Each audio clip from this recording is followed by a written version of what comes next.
My name is Ben Fulton, and I work with the Research Technologies Division at Indiana University. And Research Technologies is the group inside of University Information Technology Services that supports people with large-scale computing problems that they need to solve. So we are not supporting the printers, we're not supporting the email servers or the Wi-Fi, or any of the typical business of the university. We support strictly the people who do computing. And all of our supercomputers are clustered nodes, so they're available as shared servers. And it's sort of similar to asking for a set of nodes on Amazon. Say if you ask for 10 nodes on Amazon, you get 10 virtual machines. If you ask for 10 nodes on one of our supercomputers, you get actual physical nodes. In 2013, we introduced Big Red 2, which was a Cray machine. It has 344 nodes that are strictly CPU-based. They're dual socket 16 cores, so you have 32 cores to work with.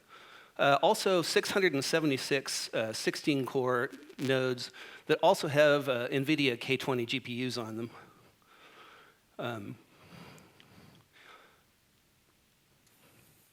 If you ask for those, if you ask for, say, 10 nodes in that list, you'll get 10 machines that are actually sitting inside that cabinet that you can see there on the screen. And the 10 nodes will be sitting very close to each other so that the communications between them, if you need high-speed communications between your nodes, it'll be very fast because they're all sitting right next to each other. So we were pretty excited about providing these 1,000 nodes and the 600 nodes with NVIDIA K20s on them. But there was in 2013, there was no PyTorch. There was no TensorFlow. So we couldn't actually provide things like that. But we did provide, well, I shouldn't say we provided, but things like CUDA, OpenACC. You had to basically write your own code to work with these GPUs. And I will say that we've learned that the useful life of a supercomputer is probably about 5 years. So I'll come back to that in a little bit. I want to talk now about data storage. We would like to provide a policy of ubiquitous computing at IU. And what I mean by that is we'd really like it is if you had all the supercomputing power that you wanted, all the computing power that you wanted. If you wanted a lot of disk space, we'd like to give you all your disk space.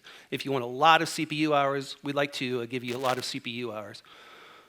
So we were providing this scholarly data archive, which is available pretty much to anybody at the university.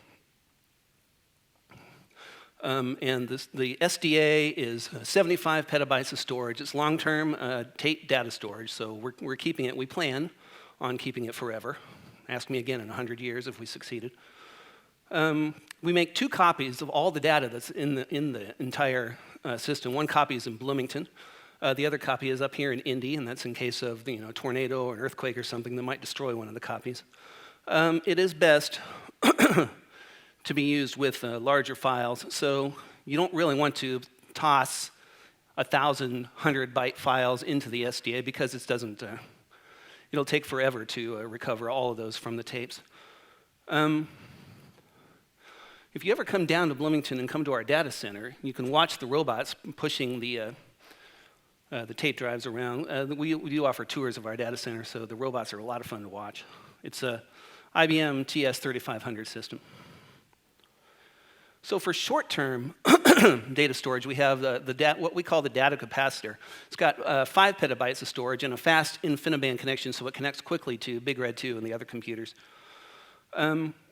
Sort of what our goal was in the data capacitor was that you would take your data, which would be living in the SDA, you would copy it over to the DC, you'd run your computations on it, and then sort of discharge the capacitor by deleting the data.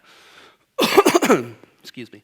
So that's what sort of the ideal way to use the system was. And so because of that, we don't anticipate that you'll need backups. So we don't back up the DC.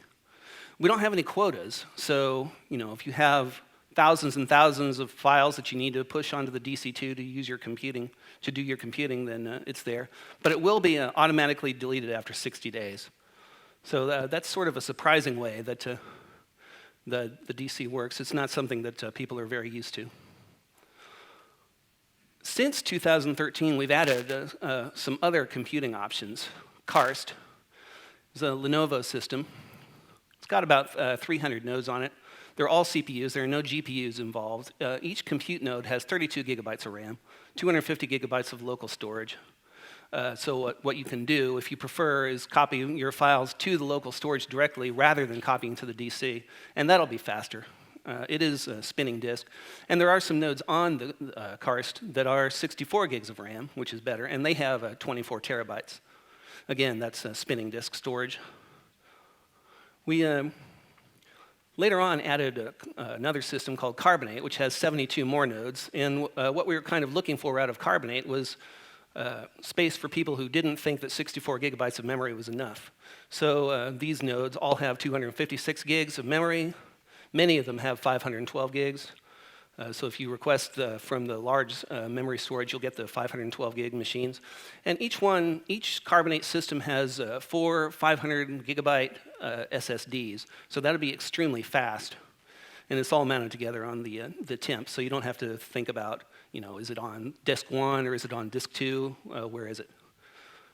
And I couldn't find a picture of the Carbonate cabinet, so I put a picture of Marengo Cave up here. We named all of our machines after different kinds of rocks. If you have a chance to go down to Marengo and see the rock formations, you should. That is where we were basically at the beginning of this year, at the beginning of 2019. Next year, in 2020, it's the Indiana University Bicentennial, and you may be aware our president, Michael McRobbie, actually has a PhD in computer science. So he is very interested in keeping us state-of-the-art in computing systems. He was chief information officer of the university, and then he was named president. So we try, in order to keep him involved, we try to keep our systems pretty well updated. So research desktop. Now, personal computing, Gregor mentioned that he liked command lines, and I like command lines too. And in 1981, that's all we had was command lines. Today, we have beautiful point-and-click mouse GUI interfaces and lovely things like that. If you're doing supercomputing in 1981, you used the command line prompt. Today, still using the command line prompt. But we're trying to change that. And the reason we're trying to change that is because we have a lot of students and a lot of people coming down who don't really want to use the command line prompt. So we're providing several nodes on this research desktop system, which is basically a point-and-click Windows GUI system. The nodes that we have on this aren't as fast or as powerful as the compute nodes, and you have to share them. So several people are going to be logging into one research desktop node at a time. But it does allow you to run the programs that a lot of people are used to. RStudio, Jupyter, got a lot of Jupyter today. MATLAB, Stata. And it's based on, a couple of years ago, we piloted a system very similar to this called Karst Desktop. And that was hugely popular. Everybody loved it. So we kind of took it to another level here on Research Desktop. And it's based on ThinLink, which is a desktop service system. It's a VNC, and it's built by a company in Sweden called Syndio.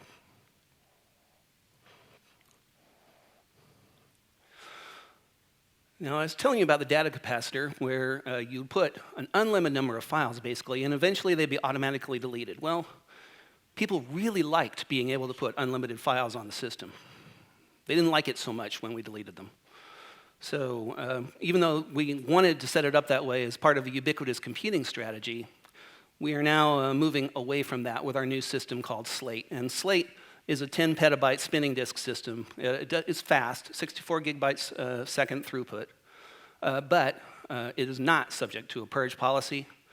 You can take once you get a Slate account, you can put your files there, and they will stay there as long as Slate is in existence, probably 5 years or so. And there is a quota, 800 gigs for personal files. If you sign up for a project, if you need space for your project, your research project that you're doing, you get 15 terabytes of space. And if you need more, we'll provide more for money.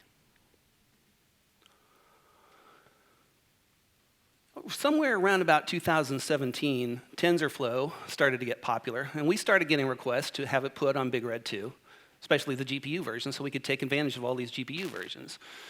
The first few versions of TensorFlow were fine. We installed them and it all worked. And then eventually they upgraded it, and when we installed it on BR2, we started getting library problems, library errors, and we couldn't even get it to work.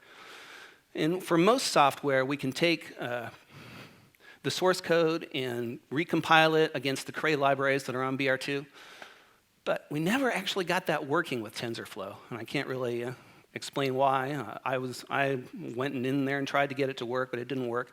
And we went to talk to Cray, and Cray said, oh, your libraries are out of date. And he said, well, great, can we get newer libraries? And I said, well, your system is so old that we don't really support the libraries anymore.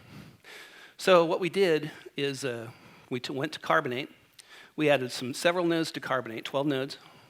They are dual 12 cores, 192 gigs per node. There's 2 terabytes of SSD on each one. 8 of the nodes have P100s GPUs, which is a powerful GPU for deep learning processing, and 4 of the nodes have dual V100s. So each node has 2 GPUs you can work with. The V100s are a little bit more powerful than the P100s. I'll talk about that. So here's the specs on the Pascal, the Tesla, the P100. For double precision operations, you can pull down 4.7 teraflops in the particular configuration that we have on Carbonate. You're doing single precision, 9.3, and half precision, 18.7 teraflops. The interconnect is 32 gigs a second because the cards that we're using are PCI based, and NVIDIA provides a faster interface that we don't actually provide called NVLink, which would probably provide about 10 times the speed of the interconnect. And we're discovering, as we try to push this system to its boundaries, that the speed of processing is not the problem. The problem is the speed of the interconnect. The Tesla machines, slightly faster, double precision of 7 teraflops, single precision 14 teraflops. And what NVIDIA tells us is that for deep learning applications, you can get as much as 112 teraflops. I don't fully understand that, but I'm happy to accept it. And it's the same PCI interconnect that provides us with 32 gigabyte per second. We provide a lot of software. Pretty much, if somebody is interested in a piece of software, we provide it for you. Or if it's fairly obscure, we'll only tell you to install it yourself if you can do that. We'll try to support you when you do that. But we do have lots and lots of deep learning software, scikit. We've talked about TensorFlow, PyTorch, CNTK, scikit-learn. You can use R. If you're using Research Desktop, you can use RStudio, and it's got a ton of algorithms in the various packages that are available. H2O, Weka. Or if you need to do your own programming on the GPUs, you have the CUDA and OpenACC. So that's that. And now, this is the machine that we're about to introduce, hopefully next year, to celebrate the bicentennial. It's called Big Red 200. So we've gone from Big Red to Big Red 2, and then a couple of other machines in there. And then we went to Big Red 200. Big Red 200 is going to be a Cray Shasta system. And that is Cray's newest, most modern system, and it's going to be very interesting to see how we can get it all put together. The only one I'm aware of that's also or nearly in production is the one at NERSC, National Energy Research Scientific Computing Center.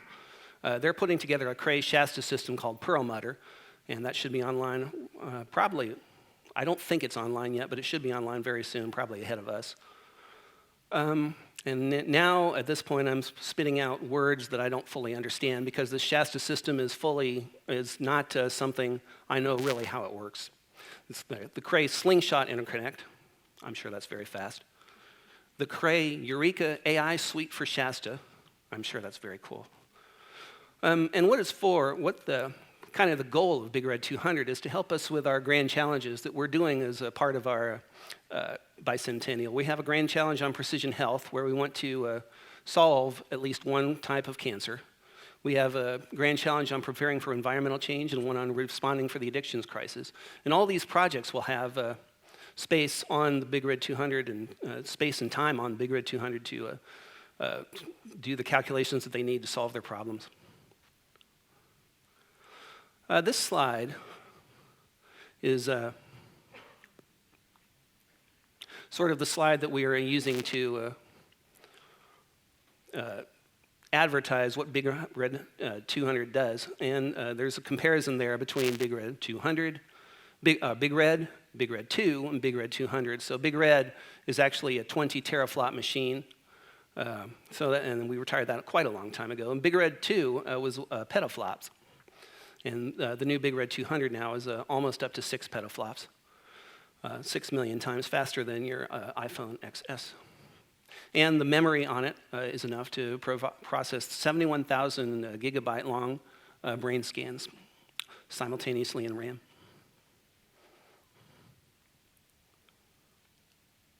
How many credit hours would I have to get student access? If you were an undergraduate, you would have to, I think that you'd have to be enrolled in the university and do 6 or 12 or some amount of student hours. We do provide alternatives to that. If you're working, I'll bet that's your question, right? No? No? Okay.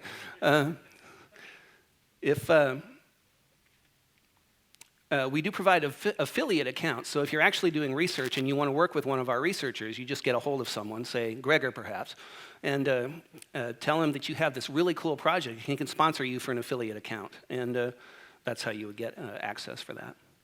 3 credit hours? What? 3 credit hours in our class, and if you are sponsoring me, it can be cheaper. So the Shasta is a supercomputer with, it has AMD Rome CPUs. The NVIDIAs are going to be all V100s. They haven't announced the specific configuration of the GPUs yet, and it'll have the Cray interconnect that I mentioned earlier.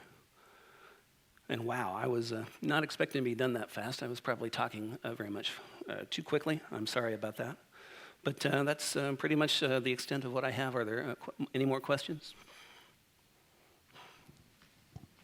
Who gets to name the supercomputers? What's that? Who gets to name the supercomputers? I imagine Michael McRobbie does. Or there's a committee someplace that. Certainly a committee. Computers are all based on, query stuff, like cars and so forth. They're all based on this thing. Oh, on the queries. The research computing side determines the names, and then on our side, because we are in the academic branch, so we have our own supercomputers. They're named like Alpha, Bravo. I mentioned Karst and Carbonate and Slate, I think, in the talk. We've retired a couple of computers. We've retired Mason, and we've retired Quarry, so an actual computer named Quarry. So those are some of the other names that we had chose. So I'll go ahead and ask the first question since I've got the microphone. How does this compare to AWS in terms of cost and performance? Like if I wanted to go to a public cloud, I mean, why would I go there instead of if I was a research?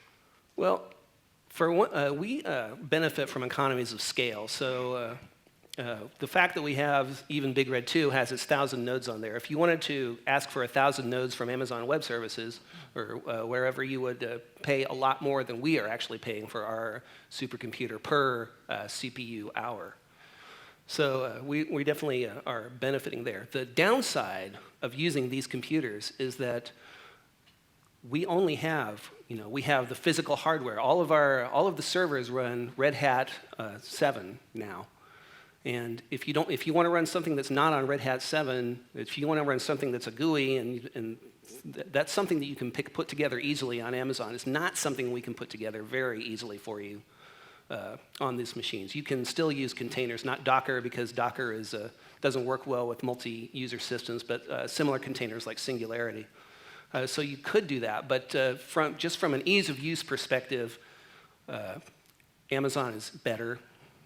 The computers our computers are bigger and faster, but not as easy to use. There's another aspect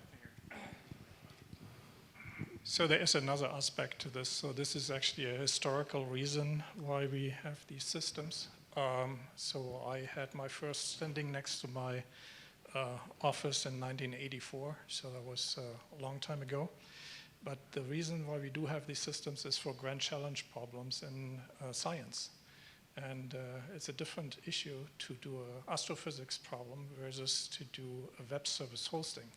If you look at how Amazon and these systems actually are started out, it was offering a couple of machines to millions or thousands of users.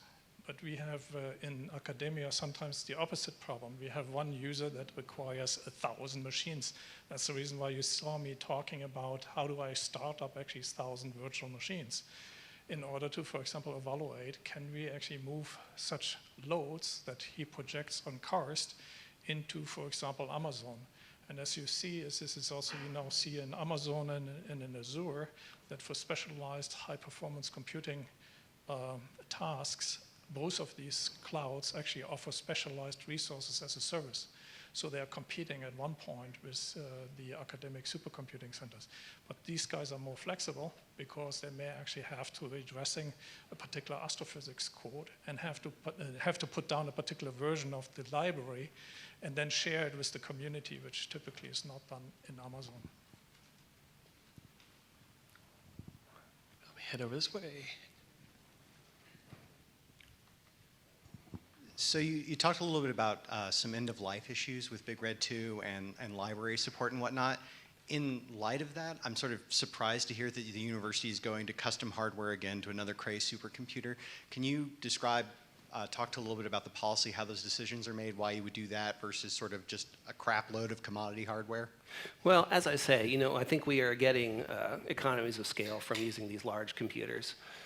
Beyond that, there are definite advantages to the fact that I can put up this slide up here, did it come up, and say, look at our great new supercomputer. That has serious benefits. We can go to funding agencies, we can go to the National Science Foundation and say, hey, look at our cool new supercomputer. We're going to do some really amazing research. We can go to new faculty. We can invite new faculty here and say, look at this great new stuff that you can use if you come to us. So there are definite advantages to being sort of at the forefront of this, these machines. I can get a comparable number of petaflops from a Beowulf cluster of sufficient size. So that, like, there's some disconnect here that I'm not quite getting. I don't know that I really have a good answer. You might be right. Okay. There may be. No, here, Greg wants. Oh, hold on. Step back over here. So I apologize. I did actually run these things also in production mode, and we have actually some answers to this.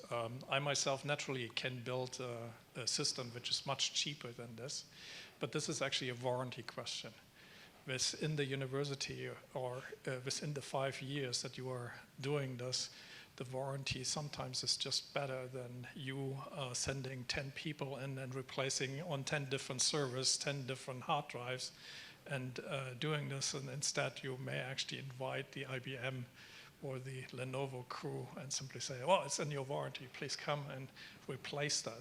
So overall, that stuff is then cheaper. Then also the economy of scale. So if you, for example, compare the San Diego machine with, for example, here the Indiana machine or the Texas Austin machine, which are working together with Dell, they get an incredible price reduction while advertising that they are actually using their particular system. You as an individual user or company will not be able, if you're not called Google or whatever, to get these price points. So there is really, as he said, this is a financial benefit from there. And then also the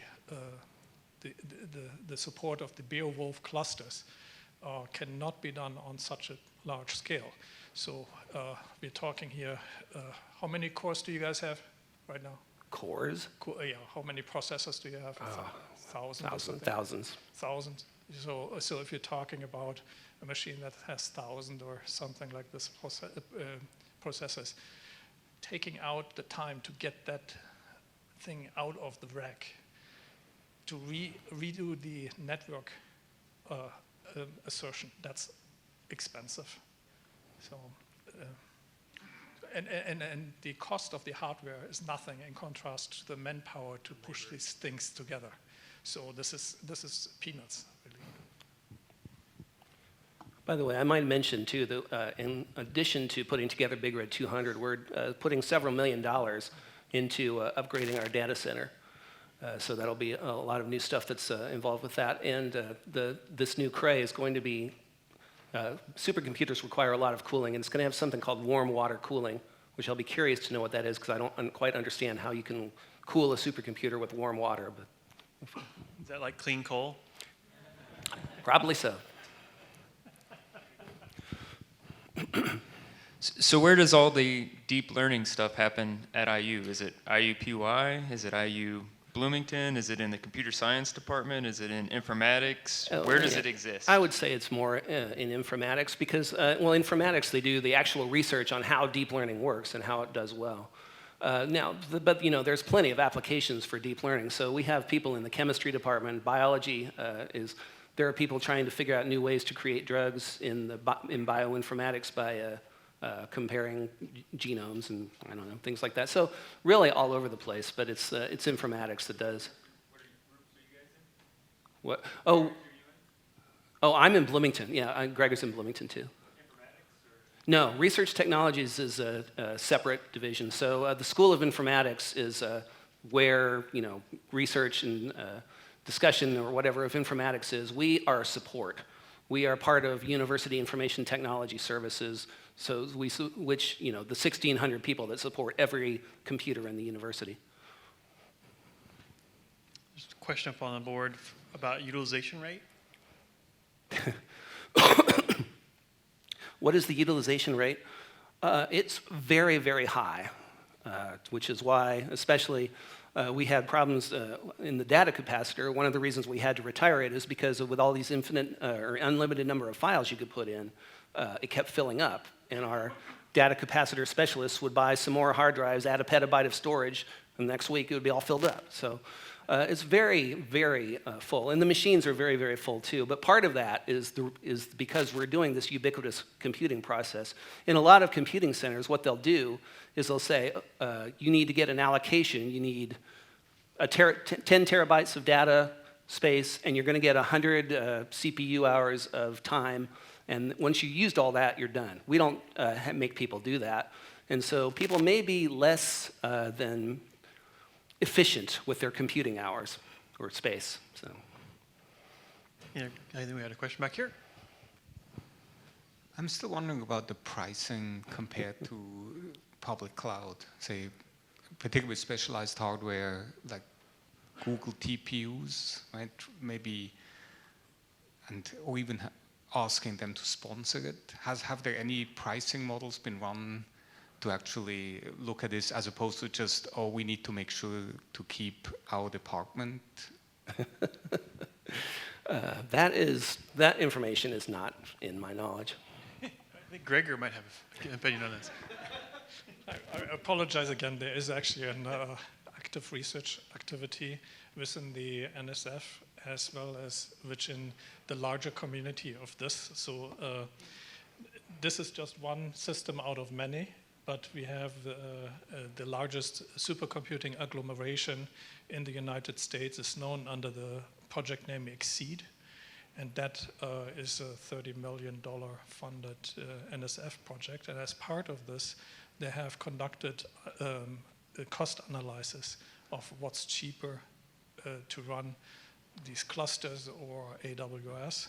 I don't want to give the wrong information because there may be different opinions about what they actually count. But if there's an interest in this, we can try to bring you in contact together with those researchers that have done these studies. And I think one of the more famous studies is done in actually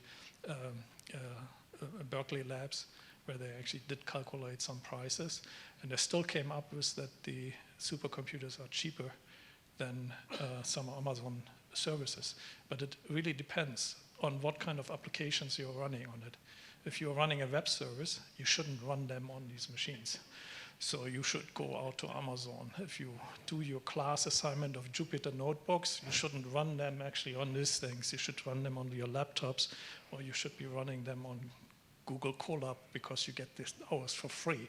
If you, however, do an analysis of chemical compounds, or something like this that does require the fast interconnect network for InfiniBand, for example, for a low latency communication, you go on these systems. However, in Amazon, when you go with a normal virtual machine or container, they're mostly done with high latency. And this is where the difference is. So you can't immediately say what's cheaper. It really depends on what you want to run. You know, it's almost the thing is you want to go from New York to Los Angeles, what you do? Buy a Formula One race car and go really fast there, or rent a plane ticket, or buy yourself a bicycle. These are all different applications. Certainly the bicycle is cheaper, but you take much longer to get there. And these guys here, when you're doing an academic paper, sometimes you have to do it within 1 month because otherwise someone else competes with you. So it's not just a question of the dollar amount, but it is the return of investment can be not only being measured in dollar, but also in the scientific output. And you can look up my name, and I actually have a framework that measures scientific output for all the systems in the United States with a statistical framework to do scientific impact analysis.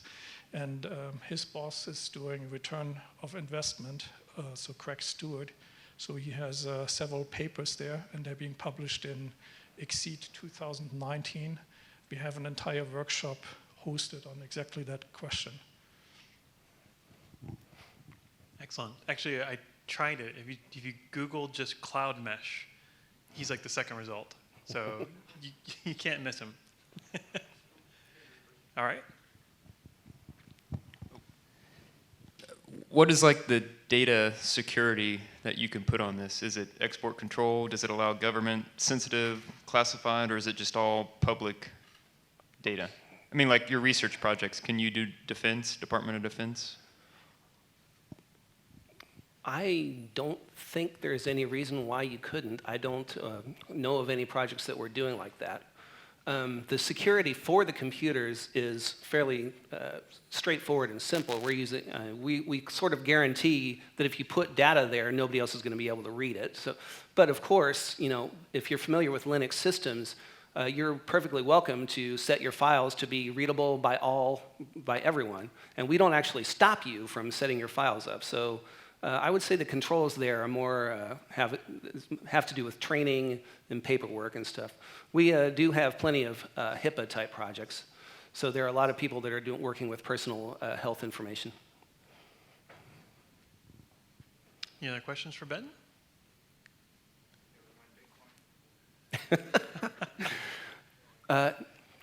No comment. All right. Oh, Luther's. Yeah, so the question is, what do you do with the old computers? What do you do with the old computers? Big Red, we actually sold to a smaller university, and I can't remember which one that was. What? Arkansas? Yeah. Big Red 2, it's not retired yet. It'll be retired very soon. And Cray we're giving that one back to Cray, sort of like you would trade in your old car for a new car. So. I didn't even know Cray was still in business. I could probably do a whole nother talk on the history of Cray. But they're owned right now by Hewlett-Packard, so. Because SGI owned them for a while, and then that went south.